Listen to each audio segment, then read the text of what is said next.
Never dreamt of like moving to Nashville someday and being a record producer or a songwriter. I really have been lost in a song for decades. And I just find something that I'm so into that by the time I finish it, it's missing time. And I can't really recall the process, but I can sort of revel in the results and the creation. My name's David Kalmusky, and we're at Addiction Sound Studios.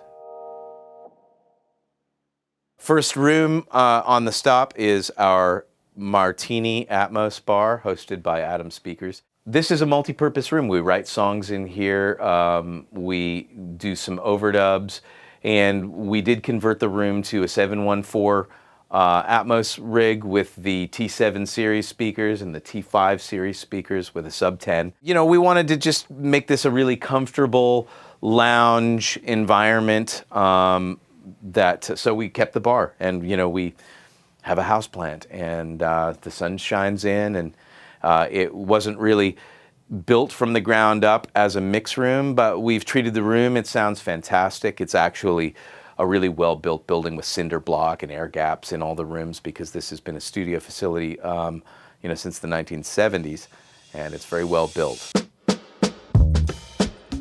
On a technical environment, it has to sound great. If I can't hear what's happening as far as acoustic treatment goes, or rooms are problematic, that needs to be sorted out. If we're guessing and not making world-class music and we don't know what it sounds like going out the door, it's just not gonna work. We're doing an injustice for everything we create. Once that's nailed down, the most important things in the studio, the first one would be the coffee maker. It really is about comfortable seating and a few tapestries and something that makes it feel like you can let your guard down, like you're not in some kind of sterile, cold place to do some work. You're in a creative place.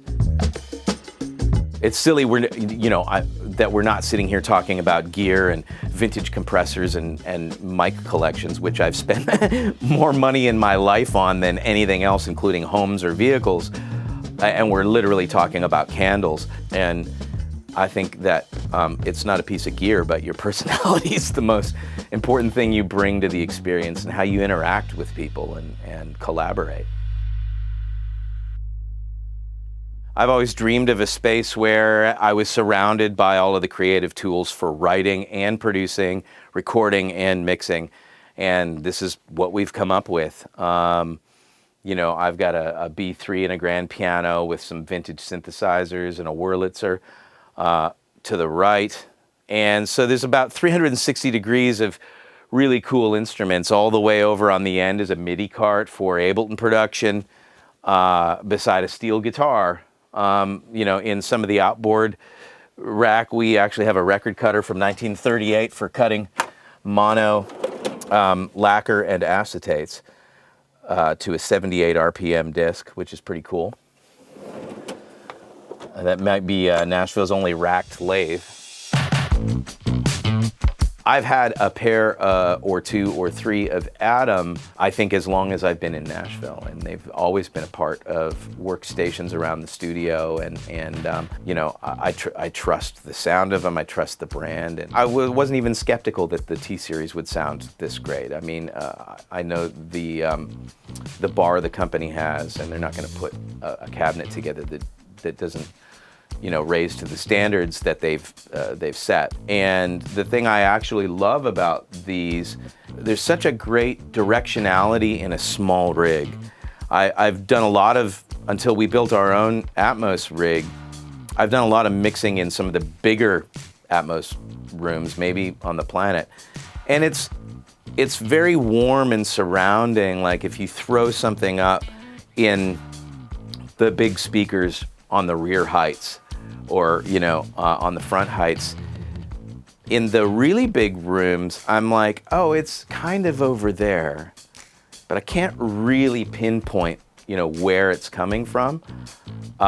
It's a lot of fun for me in this room, this mix chair being this sort of close in a small room. I'm really feeling the Atmos experience even more, I think.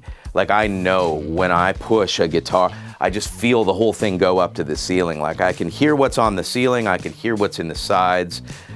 Everything's not super far away from me. And if these speakers didn't sound good, having the sides pointed right at my ears would not be, you know, not every speaker would be great in this room. And we like to listen loud, and we like the clarity and excitement to come through. And for me, the imaging and sort of the directionality of this setup is spectacular.